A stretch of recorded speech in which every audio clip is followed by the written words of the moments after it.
के जन्म का रहस्य और कर्म फल के बारे में। यदुवंशी सूरसेन की कन्या कुंती अपने पिता के अतिथि गृह में आए साधु महात्मा ऋषि मुनि आदि कुंती उनकी सेवा मन लगाकर किया करती थी। जब एक बार उस अतिथि गृह में ऋषि दुर्वासा आए तो कुंती ने उनका भी मन लगाकर सेवा किया। कुंती की सेवा से प्रसन्न होकर ऋषि दुर्वासा ने कहा, तुझे एक ऐसा मंत्र देता हूँ जिसके प्रयोग से तू जिस देवता का आह्वान करेगी वह तुरंत तेरे सामने प्रकट हो जाएंगे और तेरी मनोकामना पूरी करेंगे।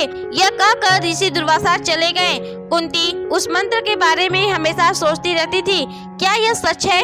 एक दिन कुंती ने उस मंत्र की सत्यता की जांच करने के लिए सूर्यदेव को स्मरण किया। उसी क्षण सूर्यदेव वहां प्रकट हो गए और बोले, तुमने मुझे क्यों याद किया और तुम्हारी क्या अभिलाषा है? कुंती ने घबराते हुए कहा, प्रभु मुझे किसी वस्तु की अभिलाषा नहीं है, मैं तो बस ऋषि दुर्वासा के मंत्रों की जांच कर रही थी, क्या यह सच है? तब सूर्यदेव ने बोला, मेरा आना व्यर्थ नहीं हो सकता, मैं तुम्हें एक अत्यंत पराक्रमी तथा दानशील पुत्र प्रदान करता हूँ। इतना कहकर अंतर्ध्यान हो गए। कुंती ने लज्जावश यह बात किसी से नहीं कह सकी और उस प्रतापी वीर बालक को गंगा नदी में बहा दिया, जिसे अधिरथ और उसकी पत्नी राधा ने देखा जो निसंतान थे। और फिर उन दोनों ने कवच कुंडल पहने तेजस्वी बालक को अपने छाती से लगा लिया और पुत्र के जैसा लालन पोषण किया, जिसका नाम उन्होंने कर्ण रखा।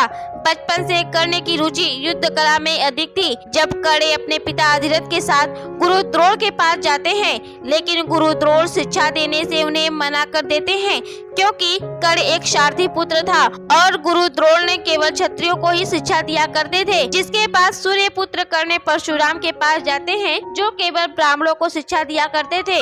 कर्ण ने स्वयं को ब्राह्मण बताकर परशुराम से शिक्षा का आग्रह किया। परशुराम ने कर्ण को हर युद्ध कला और धनुर्विद्या में पारंगत कर दिया। कर्ण की शिक्षा अंतिम चरण पर थी।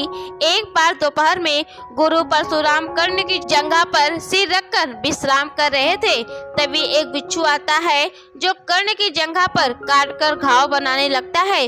गुरु का विश्राम भंग न हो इसलिए कर्ण बिच्छू का डंक सहता रहा। जब गुरु की निद्रा टूटी तो उन्होंने देखा रक्त बह रहा है, जिसे देख परशुराम जी ने क्रोध में कहा, इतनी शक्ति तो केवल क्षत्रिय में हो सकती है, ना कि ब्राह्मण में। इस क्रोध में परशुराम जी ने कर्ण को श्राप दे दी। उनके द्वारा दी गई शिक्षा की जब उन्हें सबसे ज्यादा आवश्यकता होगी तो उस दिन वह उनके काम नहीं आएगी। सबसे आश्चर्य की बात तो यह है कि कर्ण स्वयं भी नहीं जानता था कि वह किस वंश का है। कुछ दौरान बाद कर्ण ने शब्दवेदी विद्या की शिक्षा प्राप्त की।